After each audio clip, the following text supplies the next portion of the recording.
Hey everyone, hope you're doing great. Welcome back to my channel. In today's video, we'll dive into what if Deku trained like a pro before UA. Smash that subscribe button, and be sure to peek at the description below. Let's begin. The sun had not yet breached the horizon line over Muzurifu, leaving the sky a bruised purple, when Izuku Midoriya's alarm went off. It didn't ring. It vibrated once against his wrist, a tactical silent alarm, and he was awake instantly. There was no grogginess, no hitting the snooze button, no sluggish drag of the duvet. At 14 years old, Izuku moved with the economy of a soldier 3 times his age. He rolled out of bed, his feet hitting the tatami mats silently. His room was a shrine, but not the chaotic, fanboy nest it had been at age 4. The All Might posters were still there, but they were organized, flanked by anatomy charts, diagrams of skeletal structures, and printouts of martial arts katas. Beside his desk sat a collection of grip strengtheners, resistance bands, and a heavily taped-up striking dummy that looked like it had survived a war. Izuku dropped to the floor. 1. He pushed up, his knuckles digging into the wood. 2. He didn't count for the sake of numbers. He counted to keep the rhythm of his breathing. In, down. Out, up. Most people in this superhuman society believed that biology was destiny. You were born with a quirk, an ignition spark, a gravity manipulation, a mutant tail, and that dictated your worth. If you had power, you became a hero. If you had a weak power, you became a civilian. If you had nothing, you were a victim. Izuku Midoriya had decided at age 5, sitting in front of a computer screen watching All Might save 100 people, that biology could go to hell. He was quirkless. The doctor had said it with the clinical detachment of a man diagnosing a broken appliance. Give it up, kid. But Izuku hadn't given up. He had just changed the parameters of the game.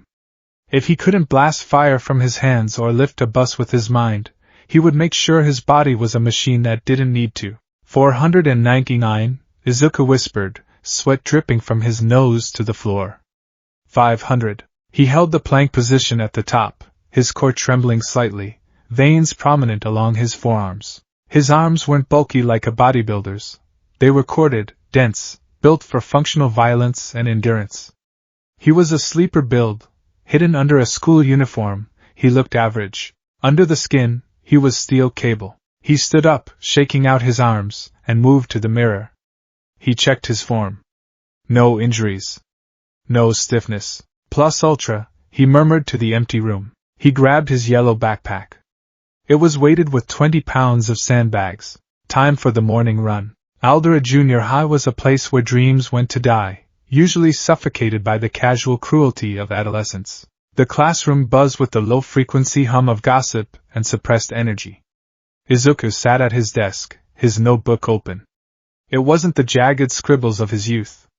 Hero analysis for the future, no. 13 was a dossier.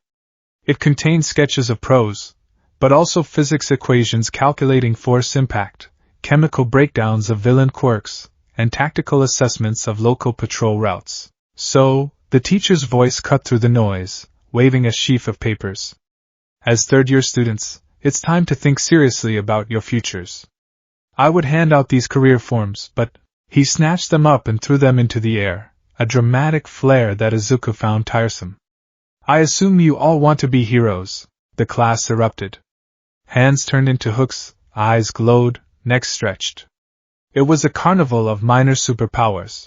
Yes, you all have wonderful quirks, the teacher said, basking in the noise. But remember, using them in school is against regulations. Teach, a rough, arrogant voice cut through the cheer. Don't lump me in with these extras. Katsuki Bakugo sat with his feet on his desk, leaning back with the casual insolence of a king addressing his subjects. They'll be lucky to end up as sidekicks to some D-lister. I'm the real deal. The class jeered, but Bakugo ignored them. I'm going to UA High. I'm going to surpass All Might and become the top hero. I'll write my name on the tax bracket lists. Oh, right, the teacher mused, checking his list. Bakugo, you're aiming for UA. The murmurs shifted to all. UA was the peak. The insurmountable fortress, and... The teacher paused, glancing down at the name next to Bakugo's. He adjusted his glasses, a cruel glint in his eyes. Midoriya wants to go to UA too, doesn't he? The silence that followed was absolute. It was a vacuum, sucking the air out of the room. Then, the explosion. Laughter. Midoriya? No way. You can't get into the hero course just by studying. He's quirkless. What's he gonna do, throw books at villains? Izuku didn't flinch. He didn't shrink into his shoulders. He kept his pen moving, finishing a sentence about Kamui Wood's weakness to incendiary attacks. Bang! An explosion slammed onto his desk, scorching the wood. Izuku stopped writing. He slowly looked up. Bakugo towered over him, smoke curling from his palms. His red eyes were narrowed, vibrating with that perpetual, volcanic rage. Hey, Deku, Bakugo growled, his voice low and dangerous. You think you're funny? Trying to stand on the same stage as me? They got rid of the rule, Kaken, Izuku said calmly. His voice was steady, lacking the tremble that used to define his childhood. UA accepts quirkless students now. There's no precedent for one passing, but the rule is gone. It's not about the rules. Bakugo roared. He lunged, his right hand crackling with nitroglycerin, aiming for a grapple on Izuku's collar to hoist him up and intimidate him. It was a move Bakugo had used 100 times since they were kids. It was predictable. Izuku didn't think, he reacted. His training took over. As Bakugo's hand shot forward, Izuku's left hand snapped up. He didn't block the explosion, he intercepted the wrist. With a fluid motion, Izuku grabbed Bakugo's forearm, stepping sideways out of the chair while using his other hand to apply pressure to Bakugo's tricep. It was a textbook Aikido redirection. Shift weight. Rotate hips. Use the opponent's momentum. Bakugo's eyes widened in genuine shock as his forward lunge was converted into a downward spiral.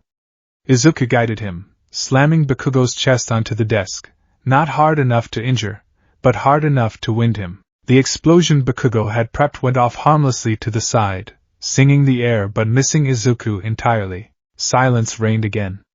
This time, there was no laughter. Izuku stood over Bakugo, still holding the blonde's wrist in a control lock. He wasn't smiling. He wasn't gloating. He looked bored. Your right hook is telegraphing, Kaken, Izuku said quietly. You load your shoulder before you fire. A villain will see that coming. He released the wrist and stepped back, picking up his notebook. Bakugo scrambled up, his face contorted in a mix of humiliation and fury. Sparks flew wild from his palms. You little nerd. Since when do you? Since I realized no one was going to save me, Izuku interrupted. He met Bakugo's gaze. There was no fear in green eyes anymore. Only calculation. I'm not your punching bag, Katsuki. I haven't been for years. Sit down. The bell rang. Bakugo stood frozen, his chest heaving. The class stared at the quirkless kid who had just manhandled the strongest student in school without breaking a sweat. Izuku walked out of the classroom without looking back. The walk home was usually Izuku's decompression time. He took the long route, practicing parkour drills. He vaulted over railings, balanced on curbs, and scaled the occasional brick wall to retrieve a stuck cat or ball for a neighborhood kid. He was known in the district. The quirkless fighter. The weird kid who ran at 4 a.m. The boy who had knuckles like old wood. As he walked toward the underpass, his mind replayed the interaction with Bakugo. I was too slow on the release, he critiqued himself. If Kaken had fired a secondary explosion with his left hand, I would have taken burn damage to my flank. I need to work on disengagement speed. He entered the tunnel. The shadows lengthened. A sound, wet squelching, echoed behind him. Izuku spun around, dropping into a defensive stance instantly. His backpack slid off one shoulder, held in his hand as an improvised shield/weapon. From the sewer grate, a mass of sentient sludge erupted. It pooled and rose, forming a grotesque face with manic, bulging eyes. A medium-sized skin suit. The villain hissed, his voice sounding like drowning. Perfect. Fluid body, Izuku analyzed in a millisecond. Strikes will be ineffective. Blunt force trauma useless. Grappling impossible. The villain lunged. Izuku didn't scream. He threw the weighted backpack.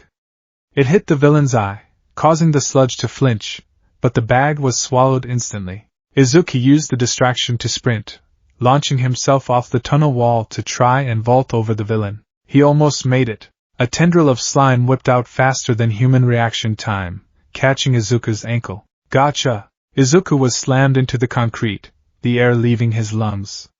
Before he could recover, the sludge was on him. It forced its way into his mouth, his nose. It was cold, tasting of oil and rot. Can't breathe, Izuku thought, panic flaring. Don't panic. Panic burns oxygen. Slow heart rate. He clawed at the sludge. His fingers, strengthened by years of rock climbing and grip training, dug into the fluid. He didn't just flail, he sought purchase. He found the villain's eye again and drove his thumb into it. Arg! You little brat! The villain shrieked, the sludge loosening slightly. Izuku sucked in a breath of air, a tiny, precious gasp, before the sludge tightened again. Leverage. I need leverage. Most victims went limp. Izuku went rigid. He tucked his chin, protecting his windpipe as best he could, and thrashed his core, making it difficult for the villain to maintain a solid hold. He was fighting a losing battle, but he was fighting. Why won't you die? The villain grunted, frustrated by the boy's frantic, powerful resistance. Stop squirming. I won't, Izuku thought, his vision spotting with black. I have to make it to Yue. I have to show them. His strength was fading. The hypoxia was setting in. His hands slipped from the sludge. Is this it? After all the push-ups? After all the blood? I die in a sewer? No. Just as the darkness threatened to claim him, the manhole cover exploded. Have no fear. The voice boomed like thunder, reverberating off the tunnel walls. For I am here, All Might. The symbol of peace stood backlit by the sewer entrance, a towering figure of muscle and justice. Izuku's consciousness was fading, but he saw the punch. It wasn't just a hit, it was a weather event. Texas. Smash! The wind pressure alone tore the sludge villain apart. The force peeled the slime off Izuku's skin, plastering him against the tunnel wall. The villain scattered into droplets. Izuku hit the ground, coughing violently, heaving up bits of slime. He gasped, greedily sucking in oxygen. His throat burned. Are you okay, young man? Izuku looked up. All Might was towering over him, a blinding smile on his face. He was holding Izuku's ruined backpack. My apologies. All Might laughed, a hearty, booming sound. I got the city involved in my capture of this villain. But you were impressive. You held out longer than most adults would have. Izuku stared. He scrambled to his feet, swaying slightly. All Might. Indeed. And I must go. Justice waits for no one. All Might began to scoop the unconscious sludge villain into 2 plastic soda bottles with impossible speed. Wait! Izuku stepped forward, wincing as his bruised ribs protested. I have to ask you something. No time. Goodbye. All Might crouched, his legs tensing like hydraulic pistons. He launched himself into the air. In the original timeline, a desperate, quirkless boy grabbed the hero's leg, but this Izuku was a tactician. He knew grabbing the leg of a man moving at subsonic speeds would likely result in death or falling from a lethal height. Instead, Izuku looked up. He saw the trajectory. All Might was landing on a building 3 blocks away to catch his breath. Izuku moved. He didn't run, he flowed. He sprinted out of the tunnel, his eyes scanning the urban landscape. Fire escape. AC unit. Gutter. Roof. He hit the alleyway wall, planting his foot and driving upward. A wall run. He grabbed the bottom rung of the fire escape, pulled himself up in a single motion, a muscle-up that would have made a CrossFit athlete weep, and vaulted the railing. He scrambled up the metal stairs, taking them 3 at a time. He hit the roof, sprinting across the gravel. The gap between buildings was 10 feet. A suicide jump for a normal kid. Izuku didn't slow down. He accelerated. Speed times mass equals force. Momentum is key. He hit the edge, launching himself into the void. For a second, he was flying. He landed on the adjacent roof, tucking into a shoulder roll to disperse the impact, coming up into a sprint without losing speed. He saw All Might on the next roof over, looking at the bottles, patting his pockets. Where is he? Izuku gasped, his lungs burning. He vaulted a chain-link fence, scrambled up a water tower ladder, and slid down the other side. All Might was just preparing to jump again when he heard the thud of sneakers hitting concrete behind him. The number one hero spun around, expecting a villain. Instead, he saw the boy from the tunnel. Izuku was bent over, hands on his knees, heaving for breath, sweat soaking his uniform. But he was there. How? All Might blinked, genuinely baffled. I jumped 3 city blocks. How did you get up here? Izuku straightened up. He wiped the sweat from his forehead with a scarred hand. He looked All Might in the eye. Cardio, Izuku wheezed. Lots of cardio. All Might stared. He looked at the gap between the buildings. He looked at the boy's legs, seeing the definition in his calves even through the trousers. This wasn't a fanboy clinging to a cape. This was an athlete who had chased down a jet. Young man, All Might said, his smile wavering slightly. That was reckless. And impressive. But I really must. I'm quirkless, Izuku blurted out. The words hung in the air, heavy and sharp. All Might stopped. I have no powers, Izuku continued, his voice gaining strength. He took a step forward, his fists clenched at his sides. I have trained every day since I was 5 years old. I know 7 styles of martial arts. I can bench press twice my body weight. I can analyze a villain's weakness in seconds. He took another step. But the world tells me it's not enough. They say without a power, I'm nothing.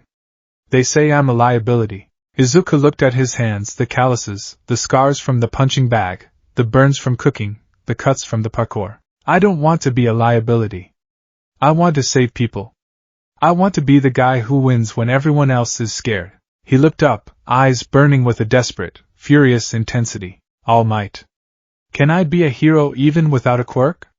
Or was all this pain for nothing? The wind blew across the rooftop, ruffling Izuku's hair. All Might looked at the boy. He felt a familiar twinge in his chest, the old injury aching. He was at his limit. Steam began to rise from his skin. Young man. Poof. The muscular titan vanished in a cloud of steam. Izuku didn't scream. He didn't faint. He dropped into a combat stance instantly, eyes darting around for the threat that had seemingly vaporized his idol. Relax, kid, a skeletal figure coughed, waving a hand through the smoke. It's me, Izuku stared. The man before him was gaunt, with sunken eyes and sharp angles. He looked like a stiff breeze would snap him in half. All Might? Izuku lowered his guard slowly, his analytical mind racing. Mass displacement? No, that violates physics. Transformation quirk? Muscle form versus true form? The one and only, the skeletal man sighed, lifting his shirt. Izuku hissed through his teeth. The scar was a crater. A spiderweb of mangled tissue covering half of his torso. It looked like a shark bite mixed with an implosion. 5 years ago, All Might said, tracing the wound. A villain did this. Half my respiratory organs destroyed. My stomach removed. I've wasted away from the surgeries. Toxic chainsaw didn't do that, Izuku whispered, referencing an old fight. You know your stuff, All Might chuckled darkly. No. This fight wasn't public. I asked that it be kept under wraps. The symbol of peace cannot be seen to be wounded. I smiled to show the pressure of heroes and to trick the fear inside of me. He sat down heavily on a ventilation unit. You asked if you can be a hero without a quirk? All Might looked down at his hands. Pros are always risking their lives. Some villains just can't be beaten without power.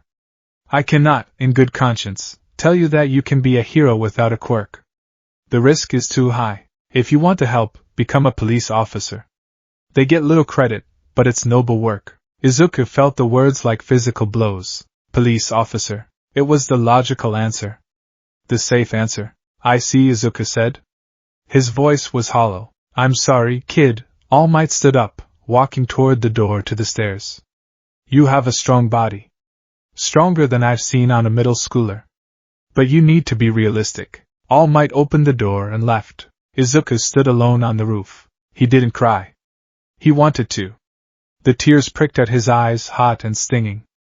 But he had trained the crying out of himself years ago. Tears blurred vision. Tears ruined breathing rhythm. He walked to the edge of the roof and looked down at the city. Realistic. Damn it, he whispered. He punched the chain-link fence. The metal rattled and bent under his knuckles.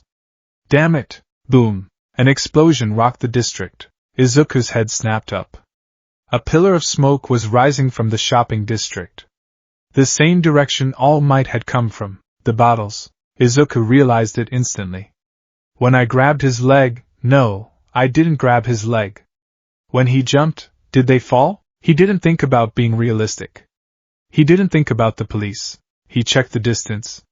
4 blocks. Izuku Midoriya vaulted the fence and started running. The scene was a nightmare. Fire was everywhere. The sludge villain had recovered, stronger this time, feeding off the fires and the chaos. Heroes were standing around, useless. Death Arms. Kamui Woods. Auntie Lady. They were all there, held back by the flames or the hostage situation. I can't get close. My wood will catch fire. The villain has a hostage. A kid with an explosion quirk. Izuku skid to a halt at the back of the crowd. He pushed his way to the front, ignoring the police tape. He saw the hostage, Bakugo. The sludge was forcing itself down Bakugo's throat. Bakugo was thrashing, letting off explosions that only fanned the flames, creating a smokescreen that blinded the heroes. His eyes, usually filled with arrogance, were wide with terror. He was suffocating. Nobody is moving, Izuku realized. The pros were waiting for someone with the right quirk. They were waiting for a matchup. Biology is destiny. Izuku saw Bakugo's eyes meet his. A silent plea. Izuku's legs moved before his brain gave permission. Hey! Kid! Get back! Death Arms shouted. Izuku ignored him. He ducked under the tape and sprinted into the inferno. Assess. Analyze. Act. Threat. Fluid body. Fire. Explosions. Asset. My backpack is gone. Weapon. None. Environment. Debris. Izuku grabbed a loose piece of rebar from a shattered storefront as he ran. The villain saw him. You again? Bakugo saw him. Deku? Izuku didn't stop. He ran straight into the heat. The sludge villain lashed out with a tendril. Izuku slid on his knees, ducking under the strike, the asphalt tearing at his pants. He popped up right in front of the villain. Let him go! Izuku roared. He swung the rebar. Not at the sludge, that was useless. He threw it like a javelin. It sailed past Bakugo's ear and struck the villain's eye, the only solid part of him. Gaia! The villain recoiled, the fluid flinching back. For a second, Bakugo's mouth was free. He gasped for air. Why? Bakugo coughed, smoke pouring from his mouth. Why are you here? Izuku grabbed Bakugo's collar with both hands. He planted his feet, digging his heels into the cracked road. You looked like you needed help, Izuku gritted out. He pulled. He used his back, his legs, his core. A deadlift. He wasn't trying to punch the villain. He was trying to extract the hostage. Get off. The sludge villain recovered, rallying his mass to crush the green-haired boy. A wave of muck rose up like a tsunami, ready to bury them both. Izuku didn't let go of Bakugo. He turned his back to the wave, shielding his bully with his own body. He braced for the impact. He braced for death. It never came. There was a rush of wind. A spray of blood. Izuku opened his eyes. All Might stood there. He was in his muscle form again, though blood was spraying from his mouth. He had caught the sludge wave with one hand.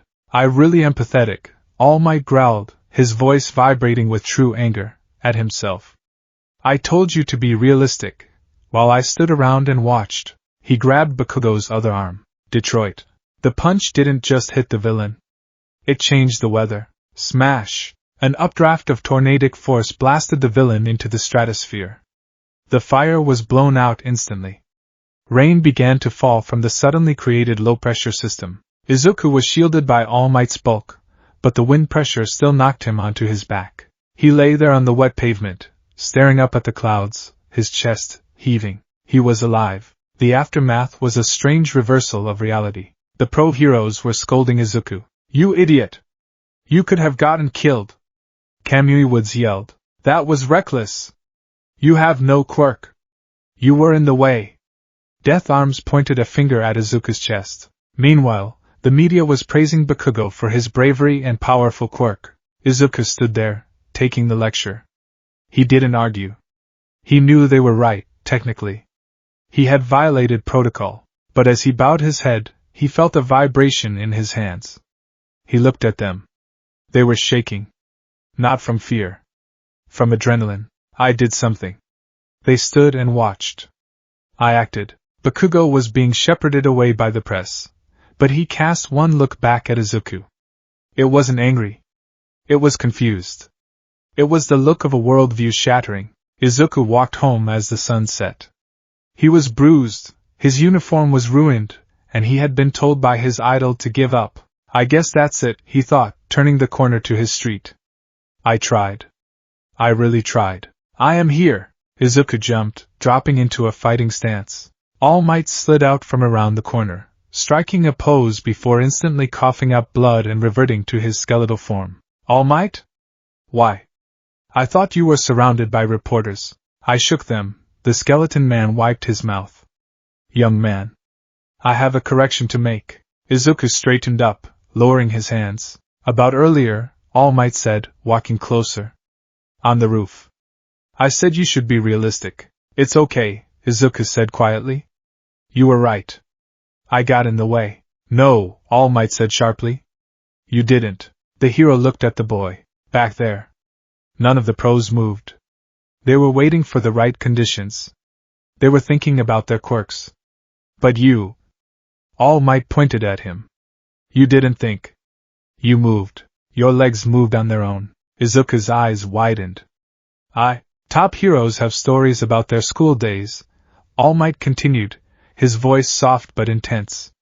Most of them agree on one thing. Before they became great, their bodies moved before they could think. Izuku felt a lump form in his throat. You are quirkless, All Might said. You have no power. And yet, you were the only hero in that street today. All Might stepped forward. He placed a heavy, skeletal hand on Izuku's shoulder. He could feel the muscle underneath the uniform, the result of years of lonely, desperate training. You built this vessel, All Might said, squeezing his shoulder. You didn't wait for a miracle. You sharpened yourself into a weapon, hoping one day you'd get to use it. Tears finally broke through Izuku's discipline. They spilled down his cheeks. Midoriya, my boy, All Might smiled. I was looking for a successor. Someone to inherit my power. I thought I needed someone with a strong quirk. But I was wrong. All Might looked him dead in the eye. You don't need to build the vessel anymore. You are already ready. Izuku fell to his knees, clutching his chest, sobbing into the concrete. You can be a hero. The dawn of the first day of Izuku Midoriya's new life began not with a fanfare, but with the rustle of paper. They stood at Dagoba Municipal Beach Park. It was a graveyard of consumption, a coastline choked by the refuse of a throwaway society. Tires, refrigerators, skeletal remains of cars, and mountains of plastic drift distorted the horizon. In the pre-dawn light, it looked less like a beach and more like a wound on the city's edge. Toshinori Yagi, All Might in his deflated, true form, stood atop a rusted minivan, holding a stack of papers. The sea breeze tugged at his oversized white t-shirt. The aim to pass, American Dream Plan, Toshinori announced, striking a pose that looked slightly pathetic given his skeletal frame. He coughed, wiping a speck of blood from his lip. Usually, a vessel must be prepared to hold one for all. If the body is weak, the power will blow the limbs right off the torso. He looked down at Izuku, expecting fear. Izuku stood in his tracksuit, his notebook already open, a pen hovering over the page. He looked at the beach, then at his own hands, then at All Might. I've calculated the cubic tonnage of the visible trash, Izuku said, his voice calm. Based on the density of mixed refuse and the surface area of the beach, if I work 4 hours a morning, 6 days a week, assuming a consistent caloric burn and no injuries. He scribbled a quick equation. I can clear this in 3 months. Toshinori blinked. The wind whistled through the gaps in the trash piles. 3 months? Toshinori looked at his schedule, which he had lovingly crafted the night before. It was designed for 10 months of grueling, desperate labor just to get the boy to a baseline of not exploding. Young Midoriya, ambition is good, but this is a mountain. You need to build muscle mass, you need to. Izuku dropped his backpack. It hit the sand with a heavy, dull thud, the sound of dense weight. He walked over to a refrigerator half buried in the sand. It was a dual-door model, likely weighing 300 pounds, plus the weight of the sand packed inside it. Form check, please, Izuku said. He didn't just grab it. He squatted deep, his hips dropping below his knees. He wedged his shoulder under the lip of the fridge, widened his stance to anchor himself in the shifting sand, and braced his core. He inhaled sharply, diaphragmatic breathing to pressurize his abdominal cavity, and drove through his heels. Drive. With a grunt of exertion, the fridge rose. Izuku didn't just lift it, he stabilized it. His legs, corded with muscle developed from thousands of squats and wall sits, held firm. He walked, strained yes, but controlled, 10 paces and set it down on a designated pile. He exhaled, shaking out his arms. He turned to All Might. The sand makes the footing treacherous. I'll need to focus on stabilizer muscles. But the weight isn't an issue. Toshinori stared. He looked at the scrawny-looking kid, then at the fridge. He looked at his American Dream Plan papers. He slowly crumpled the papers into a ball and shoved them into his pocket. Right, Toshinori said, his voice an octave higher than usual. 3 months it is. Month 1 to 3, the physical grind. The beach cleaning wasn't training for Izuku. It was a warm-up. For the first 90 days, Dagoba Beach became a spectacle for the early risers of Muzurifu. The corkless fighter was at it again, but the scale had changed. Izuku didn't just haul trash. He turned the cleanup into a tactical exercise. He didn't drag tires. He tied a rope around a stack of 4 truck tires and sprinted with them dragging behind him, training his explosive acceleration. He didn't carry debris. He practiced clean and jerks with rusted engine blocks, focusing on the kinetic chain from feet to fingertips. He didn't walk around piles. He vaulted them. One morning, about 6 weeks in, Toshinori sat on the seawall, watching Izuku navigate a particularly unstable pile of scrap metal. The boy was moving a washing machine. He uses leverage like a pro, Toshinori muttered to himself, scribbling in his own notebook titled Teaching for Dummies. He doesn't fight the weight. He finds the center of gravity and manipulates it. It's unnerving. All Might, Izuku called out, balancing on top of a pile of crates. I found a weakness in my posterior chain. When I rotate with a heavy load, my left glute is firing a millisecond slower than my right. It's creating a torque imbalance. Toshinori's sweat dropped. Young Midoriya, you are moving garbage, not training for the Olympics. Same thing. Izuku shouted back, hopping down. If I can't control a washing machine perfectly, how can I control one for all? That was the crux of it. Izuku treated every piece of trash like a villain. The heavy ones were brute force types, the awkward, sharp ones were technical types. He analyzed them. He dismantled them. He moved them. By the end of the 3rd month, the beach was unrecognizable. Where there had been mountains of filth, there was now pristine, golden sand.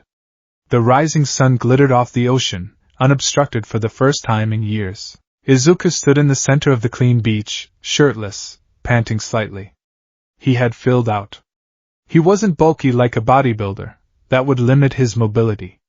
He was dense. His muscles were etched under his skin like steel wire, scarred and tanned. He looked like a featherweight MMA champion cut down to 0% body fat. Toshinori stood beside him, holding 2 iced coffees. You finished early, Toshinori said, handing one to the boy. 7 months early. Izuku took the coffee, pressing the cold plastic against his flushed cheek. I pushed hard. You pushed insanely hard, Toshinori corrected. He looked at the boy. You're ready physically. In fact, you're more than ready. If I gave you the hair now, you could probably handle 10% or more right out of the gate. Izuku's eyes widened. Then, do we do it? Now? Toshinori shook his head. No. Izuku deflated slightly. Why? Is there another test? No test, Toshinori smiled, transforming into his buff form for a brief second to flex, then poofing back. An opportunity. Most inheritors of one for all spend their early days just trying not to break their bones. They have to learn to drive the car while the engine is exploding. He placed a hand on Izuku's shoulder. You have 7 months of free time. You have the chassis. Now, we are going to install the navigation system. Month 4, the mind of a symbol. The training location shifted. The beach was conquered. Now they moved to a secluded gym owned by one of All Might's few trusted confidants, and occasionally, to the dense woods surrounding the city. The curriculum changed from lifting to thinking. Sit, Toshinori commanded. They were in the gym. Mats covered the floor. A whiteboard stood in the corner. Combat is not math, Toshinori said, pacing. I've seen your notebooks. You analyze quirks, ranges, weaknesses. That's good. But in a fight, you don't have time to write an equation. You need instinct. I have instinct, Izuku argued gently. I react fast. You react defensively, Toshinori countered. You've spent your whole life surviving bullies, young Midoriya. You catch wrists. You dodge explosions. You survive. All Might leaned down, his blue eyes piercing. One for all is not a survival quirk. It is a domination quirk. When you hit, you don't hit to escape. You hit to end the threat. You need to unlearn the mindset of the victim. This was the hardest part of the 10 months. They sparred. Toshinori couldn't use OFA, but he was 7 feet tall and had decades of combat experience. He played the role of the villain. I am a villain! Toshinori shouted, swinging a padded pugil stick. I am attacking a civilian. You parry me? Why? I am still standing. I will kill the civilian while you are parrying. Izuku ducked, weaving under the strike. I'm looking for an opening. Make one. It took weeks to break the habit. Izuku was a counterfighter by nature. He waited for the mistake. All Might forced him to become an aggressor. Power requires aggression, Toshinori explained over lunch one day. Not anger. Aggression. The willingness to impose your will on the reality of the fight. If you punch with 5% doubt, you will break your arm. You must punch with 100% conviction, even if you are only using 5% power. Izuku wrote that down. Conviction is a stabilizer. Month 5 to 6, the theory of power. With the mindset shifting, they moved to the mechanics of the quirk itself. Since Izuku didn't have it yet, they worked on visualization. Imagine the power, Toshinori said. Most people say it feels like a torch being passed. For me, it was like holding a storm. I imagine it like a hydraulic system, Izuku said, closing his eyes. Or a high-pressure water network. My heart is the pump. My veins are the pipes. If I open the valve too fast, the pipes burst. A bit mechanical, but it works, Toshinori shrugged. I need to visualize the regulator, Izuku muttered, pacing the gym floor. If one for all is 100%, I need a mental restrictor plate. I can't just try to hit softer. I need to mentally cap the output. He spent hours in meditation. To an outsider, it looked like he was napping. Inside his head, Izuku was building a mental interface for a power he didn't yet possess. He constructed a mental image of a dial. It went from 0 to 100. He practiced mentally turning it to 5, locking it in place, and moving his body. Lock at 5, he would whisper, throwing a punch at the air. Lock at 10. Warning lights. Back to 5. Toshinori watched this with a mix of pride and confusion. I just sort of clenched my butt cheeks and yelled smash, he thought. This kid is engineering a user interface for a miracle. During this time, Izuku also refined his fighting style. He realized that with super strength, his Aikido and Judo would become terrifying. If I grab a villain's wrist with OFA, Izuku noted, I don't need to use their momentum. I can just create the momentum. I can ragdoll a 2-ton villain. He began practicing throws on heavy bags, visualizing the enhanced grip strength. He practiced finger flicks, learning to snap his fingers with enough velocity that, once enhanced, they would create air bullets. You're terrifying, you know that? Toshinori noted one afternoon as Izuku practiced a throat chop motion intended to incapacitate without killing. I want to be efficient, Izuku replied, sweat dripping from his nose. Damage minimization. The quicker the fight ends, the less collateral damage. Month 7, the interlude. One afternoon, Izuku was walking home from the gym when he ran into Bakugo. It had been months since they really spoke. Bakugo had been training too, presumably. He looked broader, his scowl etched deeper. They stopped on the street corner. The silence was thick. You've been gone, Bakugo said. It wasn't a question. I've been busy, Izuku replied. He didn't flinch. He didn't adjust his backpack straps nervously. He stood with his weight evenly distributed, ready to move. Bakugo's eyes narrowed. He scanned Izuku. He saw the way the uniform fit tighter around the shoulders. He saw the scarring on the knuckles.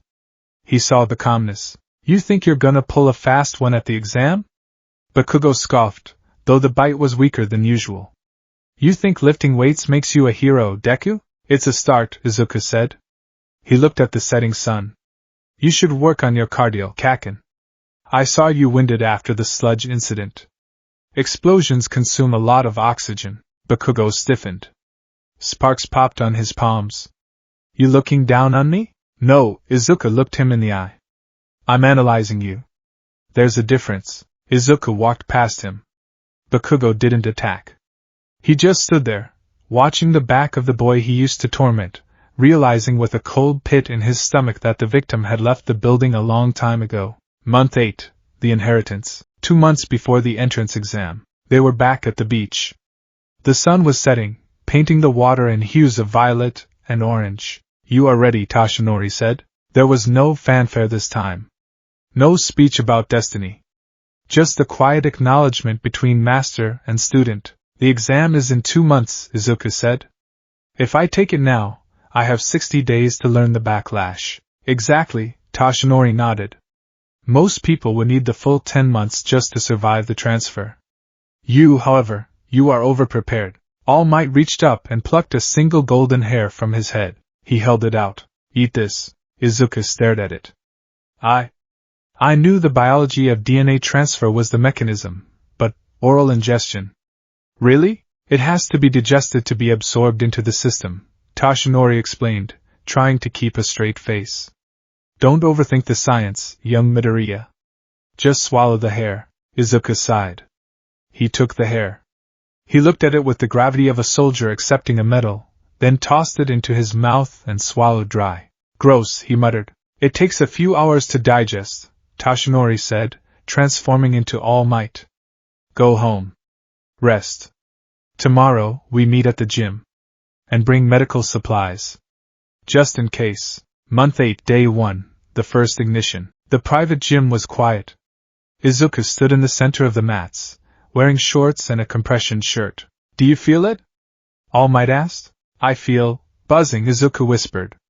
He looked at his hands. It wasn't just a feeling. It was a presence. Beneath his skin, something ancient was waking up. It felt like he had swallowed a star. It was hot, heavy, and humming with a chaotic energy that wanted to be released. Okay, All Might said, standing behind a protective glass barrier, just in case. Try to activate it. Remember the egg in the microwave. Don't let it explode. I hate that metaphor, Izuku muttered. I'm using the hydraulic dial. He closed his eyes. He visualized the core of power in his chest. It was a roaring bonfire. Connect the pipes. He mentally traced the lines of power down his right arm. The fire wants to rush out. He visualized a valve at his shoulder. He cranked it shut. Crack it open. Just a sliver. 5%. Izuku's eyes snapped open. Green lightning crackled around his body. It wasn't the wild, uncontrolled arcs that destroyed limbs. It was jagged, frantic, but contained. His veins glowed red-hot. Smash, he whispered. He punched the air. Boom. The air pressure blast hit the sandbag hanging 10 feet away. The bag exploded. Sand rained down over the gym. The shockwave rattled the windows. Izuku stood frozen, his fist extended. Slowly, he retracted his arm. It was red. It was trembling. The skin was bruised, the capillaries burst, and the muscles were screaming in agony. But the bone was intact. Izuku gasped, clutching his right arm. I didn't break it. All Might stepped out from behind the glass, his jaw practically on the floor. You used full cowling? All Might asked, stunned. On the first try?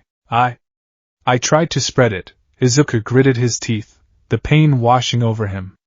If I focused it all in the fist, the pressure would have shattered the knuckles. I spread the load through the shoulder, the lat, the legs. I grounded the recoil. He looked up, a manic grin on his face. It hurts like hell. But I can fight. Month 9 calibration. The last 2 months were a blur of pain and progress. Having the power and using it effectively were two different things. 5% was his limit. Any more, and his bones began to hairline fracture. Movement is the issue, Izuku panted, hanging from a pull-up bar, green lightning flickering around him. When I activate the quirk, my speed triples. My reaction time has to adjust. I'm overshooting. He dropped to the floor. Again, All Might said. They ran drills. Izuku had to navigate a complex obstacle course of beams and swinging logs. Attempt 1. Izuku activated 5%, jumped, overshot the beam, and slammed face first into the wall. Attempt 10. He landed on the beam but crushed it with his grip strength. Attempt 50. He landed, balanced, and jumped to the next. Control, Izuku chanted to himself. Not power. Control. He learned that OFA wasn't just a strength boost, it was a physics engine hack. He could kick the air to change trajectory, using air pressure.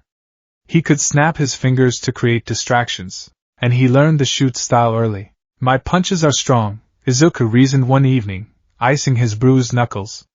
But my legs are naturally stronger. The reach is longer, and since I've been doing parkour for years, I'm used to generating force from my hips. Kick-based style? All Might mused. It's rare for a powerhouse type. We usually prefer the reliability of fists. I'm not you, Izuku said, looking at the scarred tissue on his arms. I can't trade blows. I need to be a sniper with my limbs. In Hit Out, he developed a style that was a hybrid of Muay Thai and Capoeira, utilizing the erratic movement of his parkour background.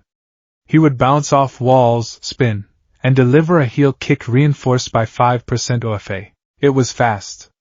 It was dizzying. Month 10 the spar, 1 week before the exam. Come at me, All Might said. They were on the beach again.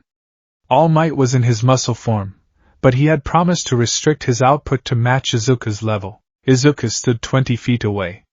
He wore his new training gear, iron-soled boots and compression braces on his arms to mitigate the vibration damage. Go. Izuku vanished. He didn't run. He exploded off the sand. Full cowling, 5%. He appeared on All Might's right flank, aiming a roundhouse kick to the ribs.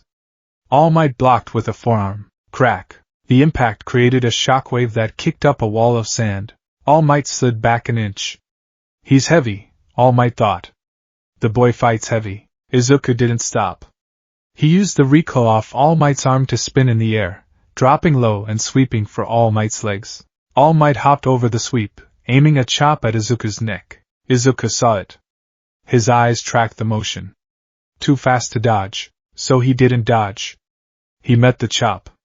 He brought his hands up in a cross block, angling his arms to deflect the force rather than absorb it. He took the hit, grunted as his knees buckled, but he didn't collapse.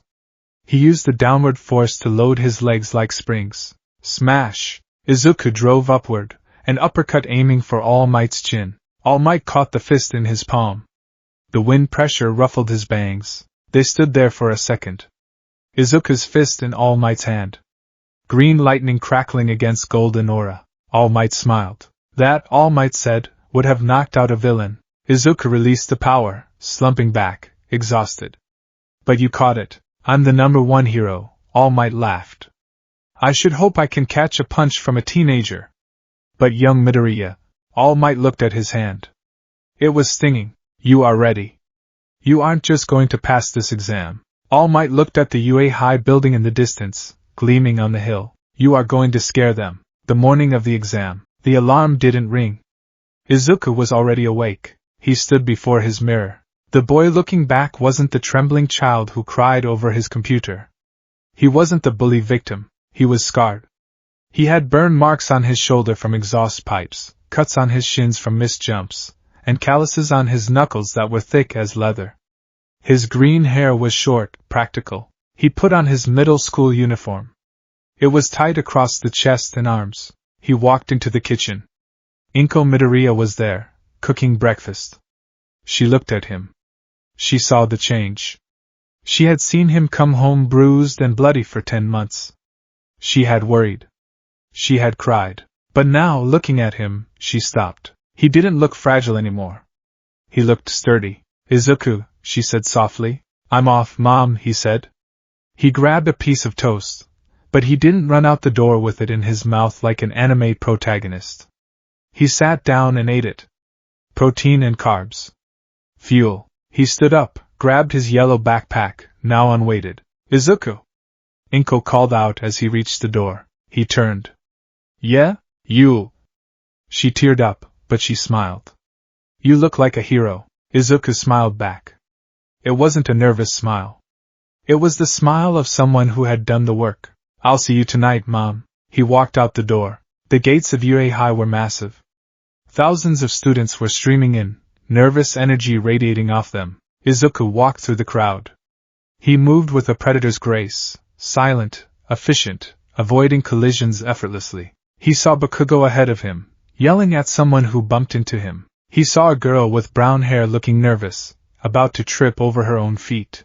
Izuku stepped forward, catching her arm gently before she fell. Careful, he said. Uneven pavement. The girl, Ochako Uraraka, blushed, startled. Oh. Thanks. I'm just so nervous. Breathe, Izuku said. In through the nose, out through the mouth. Lowers the cortisol. He let go of her arm and kept walking. He reached the doors of the auditorium. He looked up at the symbol of the school. Inside his chest, the fire of one for all hummed. It wasn't a wild animal anymore.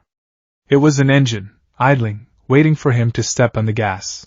He checked his mental dial, locked at 0%, ready to engage. Izuku Midoriya pushed the doors open and walked into his future. The auditorium of UA High was a cavern of concrete and nervous energy. Rows upon rows of aspiring heroes sat in the dark, illuminated only by the massive screens on the stage and the spotlight tracking the loud, leather-clad figure of the voice hero, Present Mike. Everybody say hey. Silence. 1,000 teenagers stared back, paralyzed by tension. Tough crowd. Mike shrugged, undeterred. Izuku Midoriya sat in the middle row, his posture perfect. While other students were fidgeting, tapping their feet, or murmuring prayers to whatever deity watched over standardized testing, Izuku was calibrating. His eyes weren't fixed on Present Mike in adoration. They were scanning the acoustics of the room. Directional speakers, he noted, soundproofing on the walls to prevent his quirk from damaging the structural integrity. Efficient. He glanced down at the written exam pamphlet on his desk. He had finished it 20 minutes early. The written portion had been a gauntlet of general education, hero law, and quirk physics. For the average student, it was grueling. For Izuku, who had spent the last 10 months not only hauling trash but also devouring college-level textbooks on quirk singularity theory and criminal psychology, it was a warm-up. Question 45. Discuss the legal ramifications of collateral damage in a high-density urban environment versus a rural containment zone. Izuku had written a 3-paragraph essay citing the Takami versus the state precedent and the insurance loophole regarding acts of God versus acts of hero. Now he waited. All right, listen up, listeners. Mick's voice boomed, vibrating in Izuku's chest. We're moving on to the main event. The practical exam. On the screen, a diagram of a city appeared. You'll be conducting a 10-minute mock urban battle. You can bring whatever gear you want, but you'll be separated into different battle centers. Izuku glanced at the card in his hand. Battle Center B. He looked to his right. Katsuki Bakugo was slouched in his seat, glaring at his own card. Center A. TCH. Bakugo scowled, noticing Izuku's gaze. Don't look at me, Deku. Just because you got buff doesn't mean you won't die out there. They separated us so I don't kill you by accident. Strategic dispersal, Izuku muttered, more to himself than Bakugo. They split students from the same middle school to prevent teamwork bias. Standard protocol. Stop muttering. Excuse me. A hand shot up in the row in front of them. A tall boy with glasses and a severe haircut stood up, chopping the air with his hand like a robot. May I ask a question? The boy shouted, his voice cutting through the hall. Hit me. Mike pointed. On the printout, there are 4 types of villains clearly depicted. But on the screen, there are only 3. If this is a printing error, it is a shame on UA, the top academy in Japan. The boy turned, pointing an accusatory finger directly at Izuku. And you! The one with the curly hair. Izuku blinked, his face remaining impassive. Yes? You've been muttering this entire time. It's distracting. If you're here on a sightseeing trip, you should leave immediately. The auditorium giggled nervously. The tension needed a release, and mocking the muttering kid was an easy outlet. In the old timeline, Izuku would have shrunk into himself, apologizing profusely, his face burning with shame. But this Izuku had spent 10 months sparring with the symbol of peace. He had felt the wind pressure of a punch that could change the weather. He had dragged refrigerators through sand until his fingernails bled. Izuku looked at the boy, Tenya Ida, from Somei Junior High. If the uniform was any indication, I was analyzing the exam structure, Izuku said. His voice wasn't loud, but it was projected perfectly, cutting through the giggles. And as for the fourth robot, Izuku pointed at the silhouette on the paper. It has no point value listed.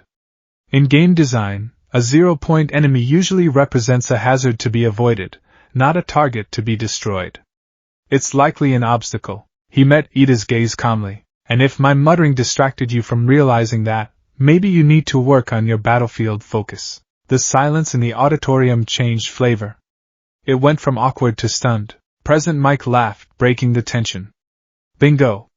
The listener is correct. The fourth villain is a 0-pointer. It's a gimmick. A rampage. There's no point in fighting it, so I recommend you run. Ida stood frozen for a moment, his mouth slightly open. He bowed stiffly. Thank you? And, my apologies. He sat down, his ears red. Bakugo scoffed beside Izuku. Look at you, talking back. Getting cocky. I'm just efficient, Kaken, Izuku said, standing up as the lights came on. Let's go. Battle Center B. The bus ride was silent. Izuku stood near the back, holding the strap. He was wearing a dark green tracksuit with reinforced padding on the elbows and knees, and his red high tops were laced tight. He wore fingerless tactical gloves, black, with metal plating on the knuckles. He looked like he was going to war. The bus hissed to a halt in front of a massive gate. The battle center was a replica city, complete with skyscrapers, streets, and cars. It was a marvel of engineering. Budget allocation for UA is astronomical, Izuku noted. The students poured out. Izuku stretched his hamstrings, ignoring the stares. He saw the girl from the entrance, Ochako Uraraka, standing near the gate, looking like she was about to vomit. She was trembling, clutching her chest. Izuku took a step toward her. She's hyperventilating. She needs to ground herself. A hand chopped in front of his face. You again! It was the glasses guy. Ida, that girl is trying to concentrate. Ida hissed, looming over Izuku. Are you planning to distract her with your muttering again? Or perhaps sabotage the competition? Izuku stopped. He looked at Ida's hand, then up at his eyes. She's panicked, Izuku said coldly. Panic leads to mistakes. Mistakes lead to injury. I was going to tell her to regulate her breathing. That is, start. President Mick's voice screamed from the top of a tower. The students jumped, confused. Start? There's no countdown? But Izuku was already moving. Before the word start had even finished echoing, Izuku had ignited. One for all, full cowling. 5%. Green lightning crackled around his body, jagged and fierce. The air around him hissed. Boom! He kicked off the pavement. The concrete cracked under his foot. He was a blur of green and black, shooting through the open gates while the other students were still processing the announcement. What are you waiting for? Mike yelled. There are no countdowns in real battles. Go! Go! Go! The students scrambled, rushing the gate. But they were chasing a ghost. Izuku was already inside the urban jungle. The city was quiet for exactly 3 seconds. Then, the grinding of gears began. Izuku sprinted down the main avenue. His senses were dialed to 11. The 5% power coursing through him felt like caffeine injected directly into his nervous system. Everything was sharp. Motion. 3 o'clock. A robot burst through a brick wall. It was a one-pointer, a sleek, fast model with a single red eye. It locked onto Izuku. Target acquired. It lunged, a metal claw swiping for his head. Izuku didn't break stride. He slid on his knees, the asphalt tearing at his reinforced pants, passing under the claw. As he slid, he reached up, grabbing the robot's extended arm, grip strength enhanced. He squeezed. Metal crumpled like aluminum foil. Izuku yanked hard, using the robot's own forward momentum. He swung the machine into the pavement. Crunch! The robot shattered. One, Izuku whispered. He popped back up to his feet, barely losing speed. Two more robots appeared ahead. 3-pointers. Bulky, tank-treaded monstrosities with missile launchers. Missiles. Evasive maneuvers required. They fired. Rubber training missiles, but at this velocity, they would break ribs. Izuku leaped. He didn't just jump, he bounded.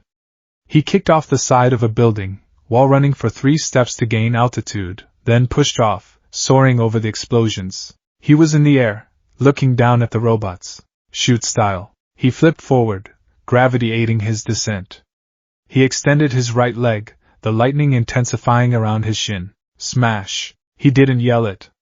He stated it. His heel connected with the head of the first 3-pointer. The metal caved in instantly. The force drove the robot into the ground, its treads snapping. Izuku used the impact to rebound, twisting his body in midair to face the second robot. He landed on its chassis, crouching low. The robot tried to swivel its turret. Izuku jammed his fingers into the gap between the turret and the body. Output, 10%, momentary pulse. He ripped. With a screech of tearing steel, he ripped the turret clean off the chassis, wires sparking and flailing. The robot powered down instantly. 7 points, Izuku noted, tossing the turret aside. He took a breath. He wasn't winded.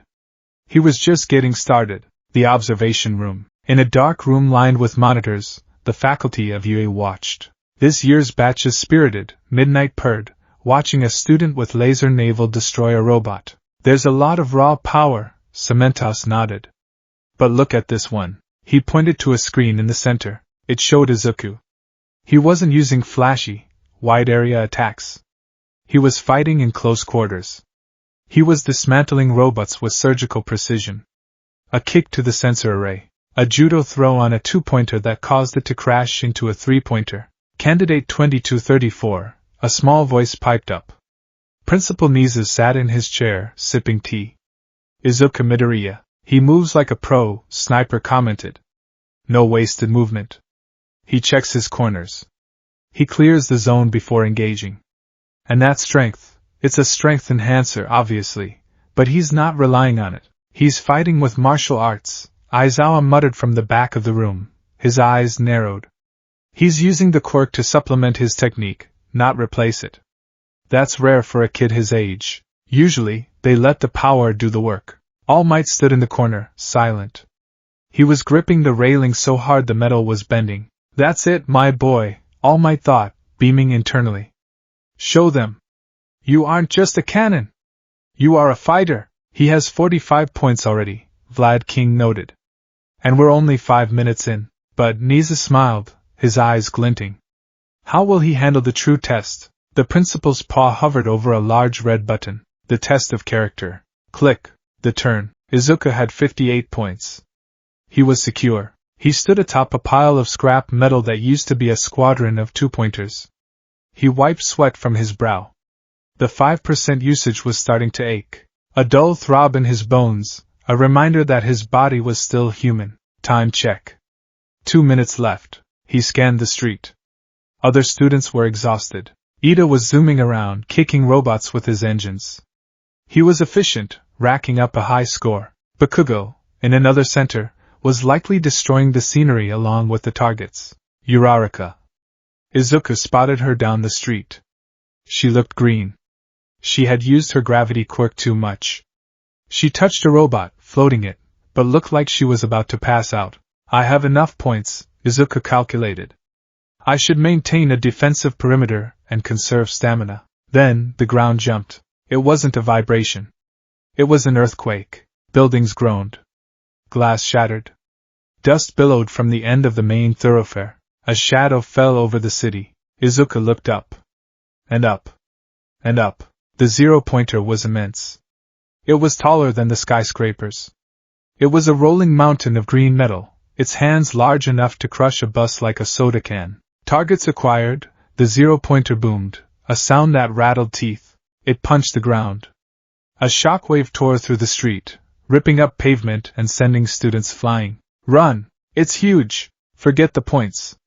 Run for your lives, the students broke. It was a stampede. Even the confident ones turned tail. The psychological pressure was overwhelming.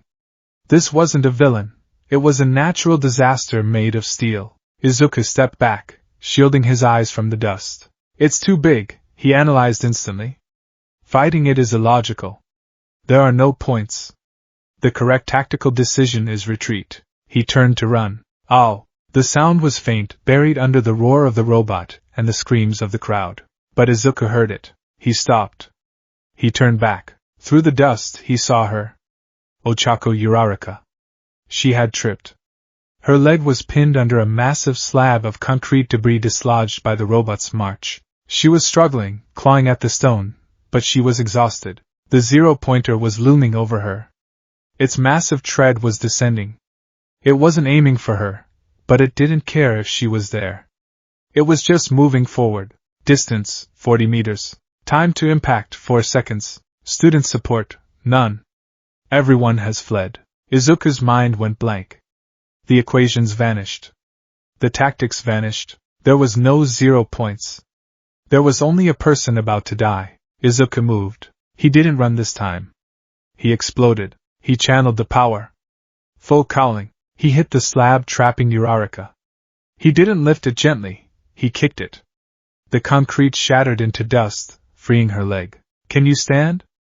Izuku shouted over the roar. My ankle. Uraraka gasped, looking up at him with wide, terrified eyes. Izuku looked up. The robot's hand was coming down. A swat meant to clear the debris, and then with it, too close to carry her. If I run with her, the shockwave kills us. I have to stop the hand. I have to stop the robot. Izuku looked at the towering face of the machine. I need height. I need power. 5% isn't enough. Izuku crouched. He looked at his legs. All Might said my body can handle 5%.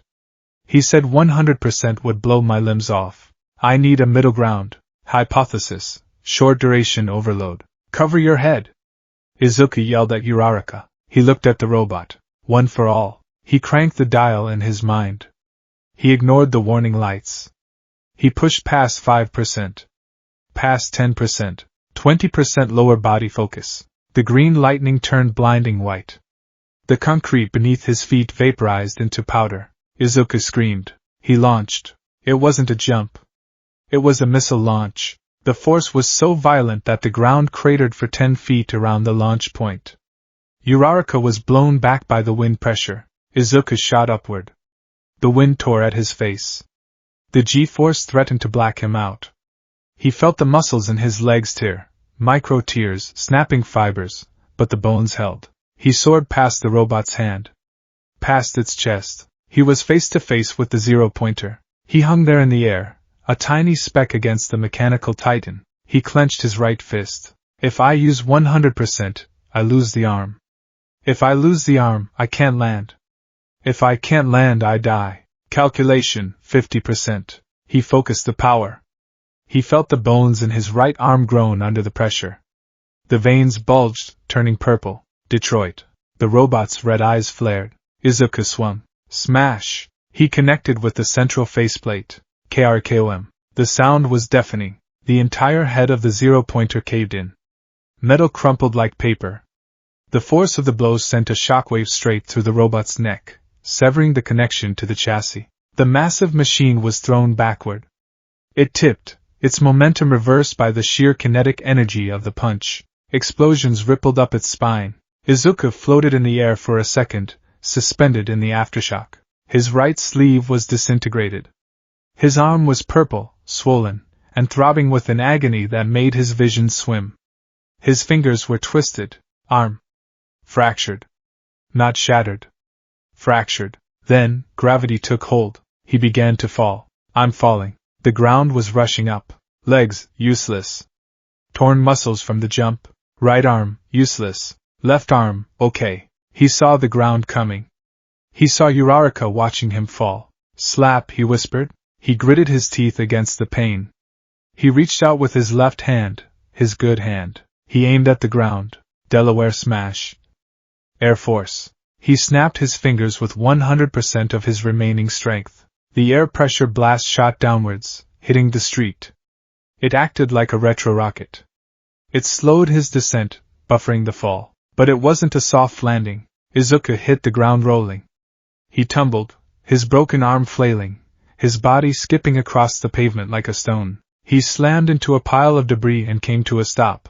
Silence returned to the city. The dust cleared. The 0-pointer lay defeated, a smoking ruin. Izuku lay in the rubble. He coughed, tasting blood. He tried to move his right arm. A scream of pain tore through his throat. Okay, he wheezed, staring up at the blue sky. That requires calibration. The aftermath. Time's up. The siren wailed. The students slowly crept out from their hiding spots. They looked at the destroyed 0-pointer. They looked at the boy lying in the wreckage. Did he just one-shot that thing? He jumped like 50 feet in the air. Is he dead? Ida walked toward the rubble. His glasses were crooked. He stared at Izuku, who was struggling to sit up using his left arm. Ida looked at the robot. He looked at Uraraka, who was crawling toward Izuku. He didn't run, Ida thought, his hands shaking. I ran. We all ran. He jumped into the fire. Are you okay? Uraraka cried, reaching Izuku. She saw his arm. It was a mess of bruises and swelling. Oh my God, your arm! It's fine, Izuku gritted out, sweat pouring down his pale face. Just a fracture. Hairline. I think. Step aside, dearies. An old woman in a lab coat hobbled through the crowd. Recovery girl. Oh my, she clicked her tongue, looking at Izuku. You really overdid it, didn't you? She knelt beside him. She touched his leg, muscle tearing in the quadriceps and calves. You exerted force beyond your biological limit. And the arm, comminuted fracture of the ulna. She looked at him, surprised. Usually, with power types, I see limbs turn to powder. You managed to keep the bones mostly aligned. You have a very dense skeletal structure, young man. Or you held back. I tried, Izuku whispered. Well, she puckered her lips. Kiss. She kissed his forehead. Green light enveloped him. The pain vanished, replaced by an overwhelming wave of exhaustion. His stamina was being converted to healing energy. The bruising on his arm faded to yellow. The bones knit together. You'll need a cast for a week, Recovery Girl said, wrapping his arm quickly. And stay off those legs for 2 days. But you won't need surgery. Izuku slumped back against the debris. He looked at the scoreboard in his mind. Villain points, 58. 0-pointer 0. 58 points. Is it enough? He looked at the other students. They were looking at him with fear. Withal, Bakugo was nowhere to be seen. Izuku closed his eyes. I did it, All Might, he thought as consciousness slipped away. I didn't stick the landing, but I won the fight. The halls of UA High were built to a scale that made humans feel insignificant. The doors were 20 feet tall, the corridors wide enough to drive a tank through, a subtle architectural reminder that the students walking these floors were expected to become larger than life. Izuku Midoriya stood before the massive door labeled 1A. His right arm was no longer in a sling, though a compression sleeve hugged his forearm, hidden beneath the gray blazer. Recovery Girl's healing had done the heavy lifting, but the residual ache in his ulna was a sharp reminder of the entrance exam. Don't use 100%, he reminded himself. Control. Precision. Efficiency. He took a breath, centered his gravity, and slid the door open. The classroom was already buzzing with the chaotic energy of adolescence. It was a stark contrast to the rigid discipline of the dojos and gyms Izuku had frequented for the last year. Remove your feet from the desk. It is an insult to the upperclassmen who used this furniture, and the craftsmen who built it. Izuku didn't need to look to know who was shouting. Tenya Ida? The boy with engines in his calves was chopping the air with robotic precision, looming over a familiar blonde figure. Katsuki Bakugo sat with his feet crossed on the desk, leaning back with an expression of supreme boredom. Ha! Bakugo sneered. Which middle school are you from, you 2-bit extra? I am from Somei Junior High. My name is Tenya Ida. Somei? A damn elite, huh? I'll have fun crushing you. Crushing? You're cruel! Do you truly aim to be a hero? Izuku stepped into the room. The sound of his shoes on the linoleum wasn't loud, but Ida turned instantly. Ah! You! Ida straightened up, adjusting his glasses. The tension in the room shifted. The class went quiet. Everyone recognized him. The boy who had destroyed the zero-pointer. The suicide jumper. I am Tenya Ida, the tall boy said, marching over. I must apologize. I misjudged you at the entrance exam. You perceived the true nature of the test, the rescue component, while I was blinded by the surface rules. I hate to admit it, but you are the better student. Izuku blinked. I just didn't want her to get crushed, Ida. It wasn't really about the test rules. Hey! It's you! A bubbly voice came from behind.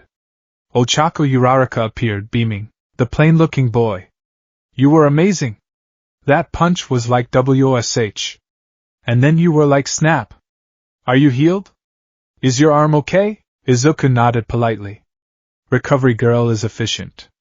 I'm fine. He glanced past them. His eyes locked with Bakugo's. Bakugo wasn't yelling. He wasn't exploding. He was staring at Izuku with a look of intense, vibrating suspicion.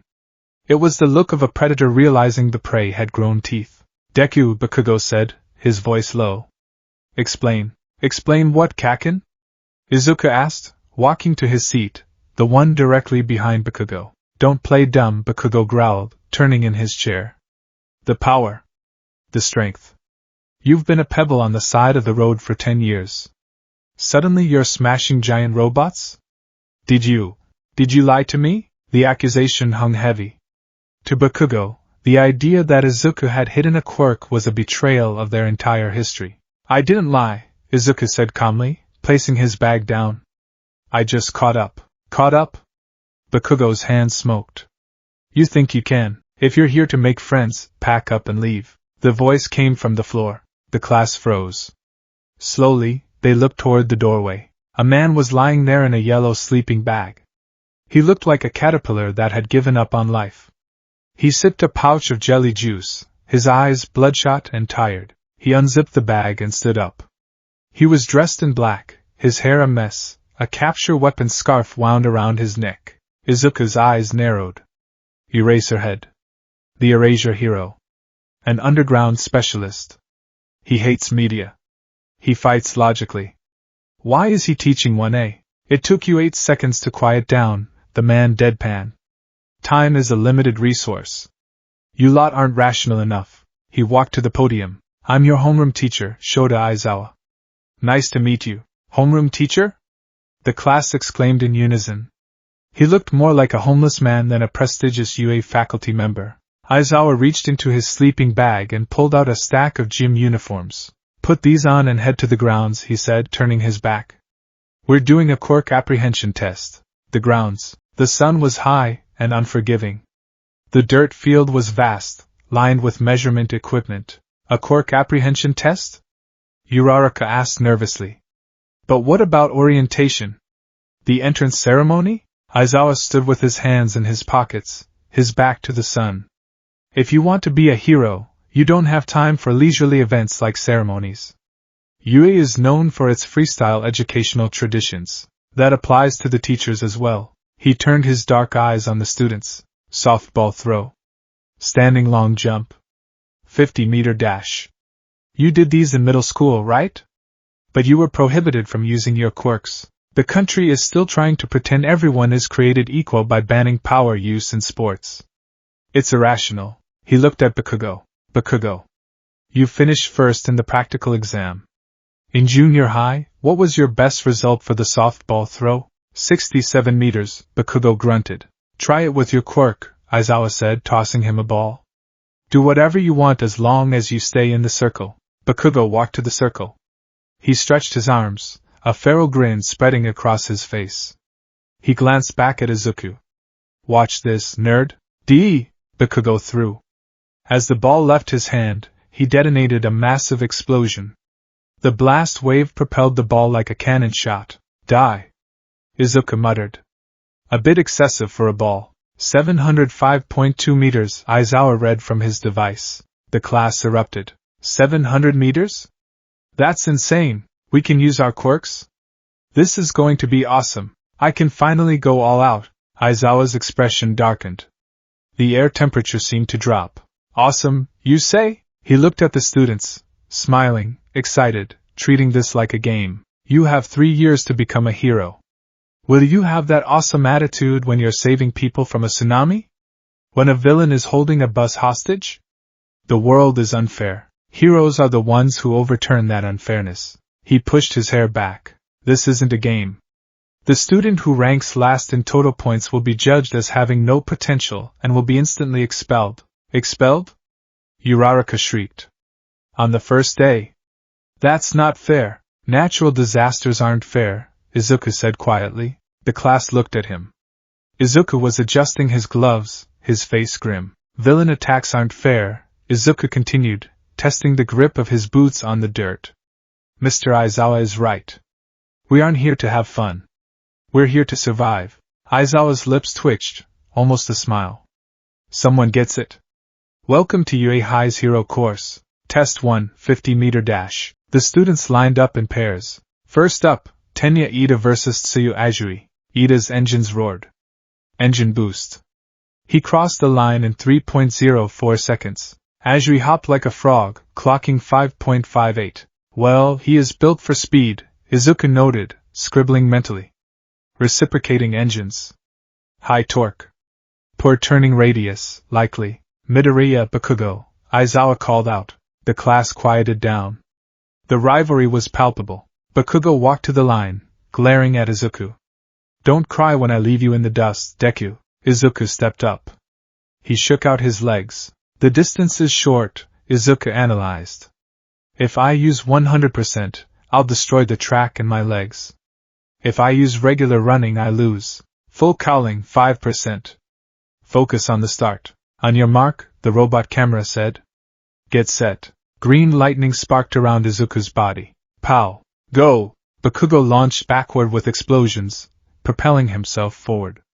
Explosive speed. Izuku didn't propel himself with fire. He dug his toes into the earth and fired his muscles. The ground cracked beneath his feet. He was a blur. Bakugo was fast, incredibly fast. But his propulsion relied on intermittent explosions. Bang move. Izuku was continuous force. They crossed the line almost simultaneously. 4.13 seconds, the robot announced for Bakugo. 4.15 seconds for Izuku. Bakugo skid to a halt, panting. He looked at the time. He had won. By 0.02 of a second.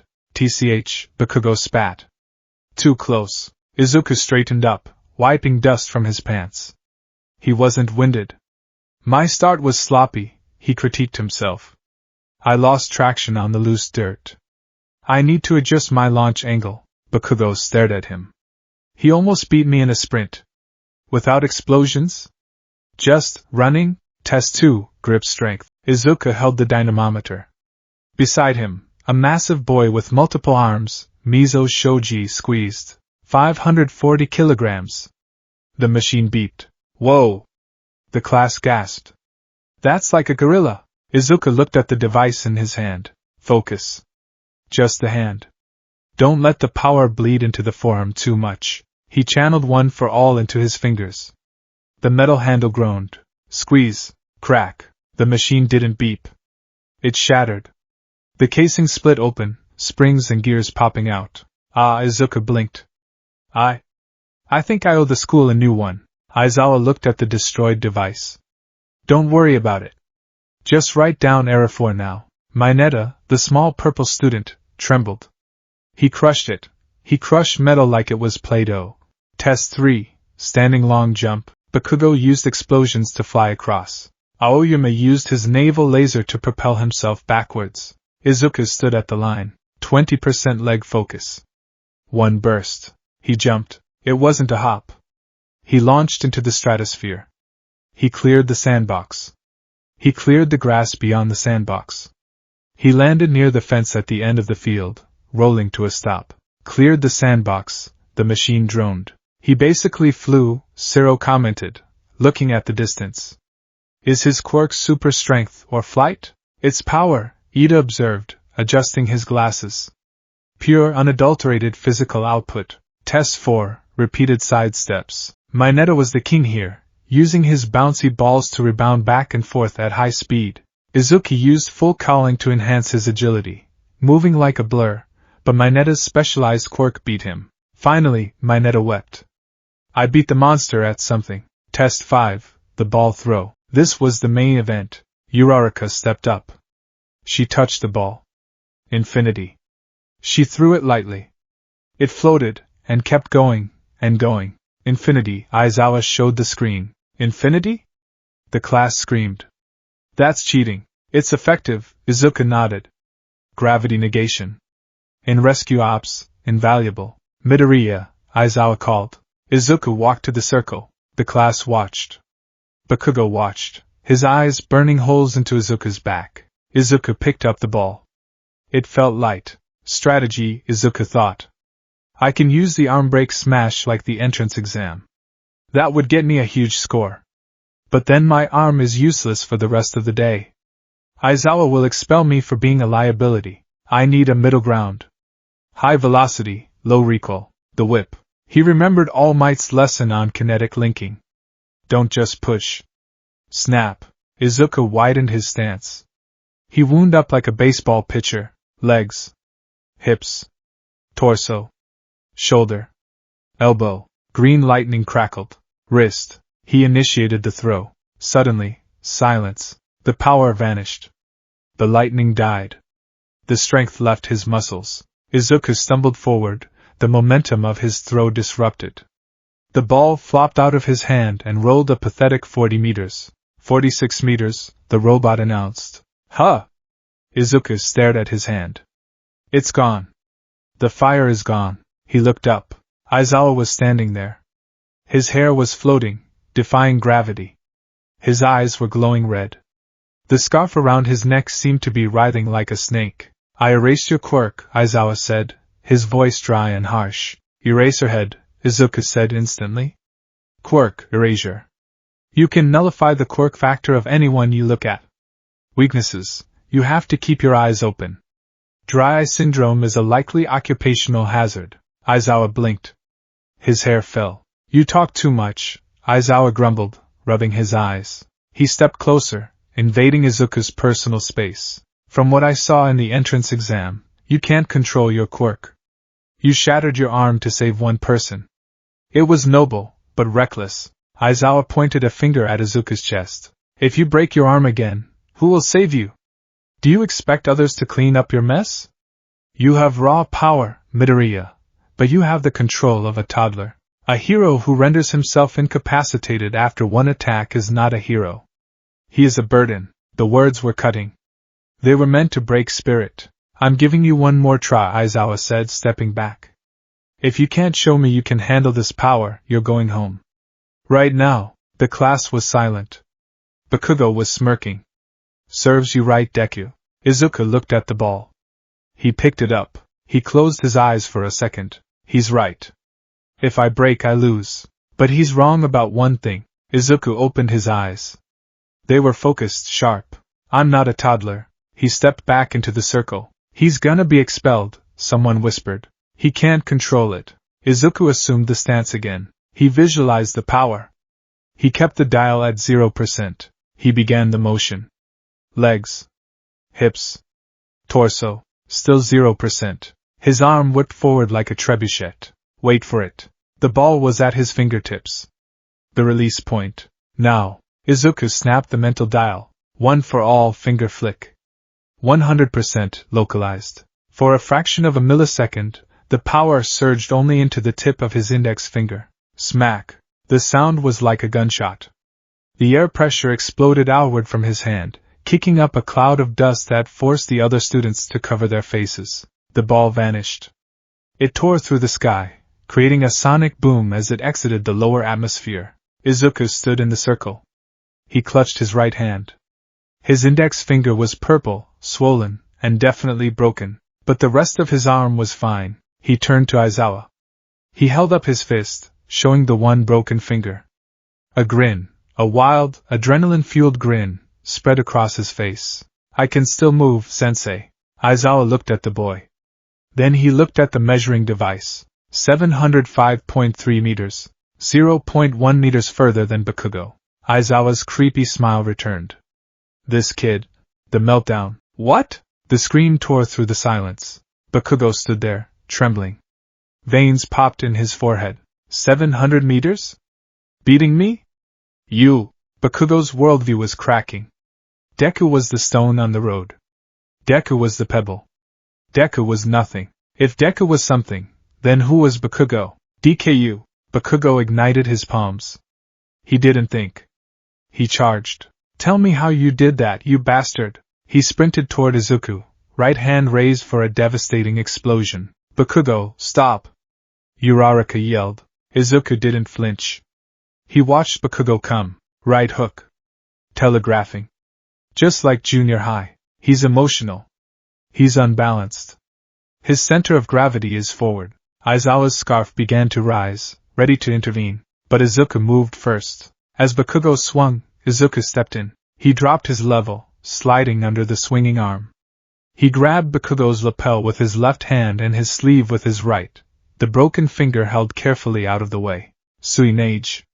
Shoulder throw. Izuku rotated his hips, pulling Bakugo onto his back. What? Bakugo gasped as the world flipped upside down. Izuku straightened his legs. Slam. Bakugo hit the dirt hard. The air left his lungs with a wheeze. Izuku didn't let go. He transitioned instantly into a pin, pressing his knee into Bakugo's chest, trapping the blonde's dominant arm. The explosion Bakugo had prepped went off harmlessly into the sky. A pathetic pop. The class gasped. Izuku looked down at Bakugo. I told you, Kaken, Izuku said, his voice low but audible to everyone. I'm not your punching bag anymore. You can't just attack people because you're angry. Bakugo stared up at him, eyes wide, shock overriding the rage for the first time. He had been pinned. Physically dominated. By Deku. Alright, break it up. Aizawa's scarf wrapped around Izuku, pulling him off Bakugo. Midoriya, good reaction time, but don't fight your classmates unless instructed. Bakugo, get up. Act like an adult, or I'll expel you for mental instability. Bakugo scrambled up, dusting himself off. He wouldn't look at Izuku. He walked to the back of the group, his shoulders hunched, a storm cloud seemingly hanging over his head. He took down Bakugo, Kaminari whispered. Dude, Midoriya is scary. He's got moves, Kirishima grinned, punching his palm. That was a manly takedown. The results. The sun was setting. The students gathered around the holographic display. Here are the results, Aizawa said, pressing a button. The list appeared. 1. Izuku Midoriya. 2. Momo Yaoyorozu. 3. Shoto Todoroki. 4. Katsuki Bakugo. 5. Tenya Ida. 20. Minoru Mineta. Izuku looked at the top spot. He let out a breath he didn't know he was holding. First. I'm first. His physical stats without the quirk were already high percentile athlete level. With the quirk used strategically in the sprint, jump, and throw, he was untouchable. Mineta was sobbing on the ground. I'm expelled. My harem dream is over. Aizawa closed the display. By the way, the expulsion was a logical ruse. Silence. Huh? The class screamed. It was a rational deception to draw out the upper limits of your potential, Aizawa said with a straight face. I knew it. Yaoyorozu clapped her hands. It was obviously a pedagogical technique. She's lying, she was scared too, Kaminari whispered. Aizawa turned to walk away. He glanced at Izuku. Midoriya. Go to the nurse office to get that finger fixed. Tomorrow, the real curriculum starts. Don't get cocky just because you placed first today. Yes, sensei. Izuku bowed. As the students began to disperse, chatting excitedly, Izuku lingered for a moment. He looked at his hand. One broken finger. A bruised ego for Kaken. And a teacher who hates waste. He clenched his fist. I can do this. The corner. Around the corner of the building, All Might was peeking out, watching the scene. You liar, All Might whispered to himself, looking at Aizawa's retreating back. You totally intended to send someone home if they scored 0. You expelled an entire class last year. He looked at Izuku, who was walking away with Ida and Uraraka. But you couldn't do it. You saw it too, didn't you, Aizawa? The raw potential. The tactical mind. All Might smiled. He's not just a vessel anymore. He's a contender. The walk home. Midoriya. Izuku turned. Ida ran up to him, Uraraka in tow. That was incredible. Uraraka cheered. First place. You totally crushed it. And that throw. My finger hurts just thinking about it. It was a calculated risk, Ida nodded approvingly. Though I must say, your conflict resolution with Bakugo was intense. Do you have a history? Yeah, Izuku sighed, looking at the ground. We grew up together. He always had the power. I was the one following him. He looked up at the sky, but today felt different. Well, I think Deku sounds cool, Uraraka said suddenly. Huh? Izuku blinked. But Bakugo uses it to mean useless. Really? Uraraka tapped her chin. I think it sounds like Dikaira. Like you can do it. Izuku froze. Deku. You can do it. In the old life, he accepted it because he was shy. In this life, he thought about it. Dikairu, he tested the word. He smiled. I like it.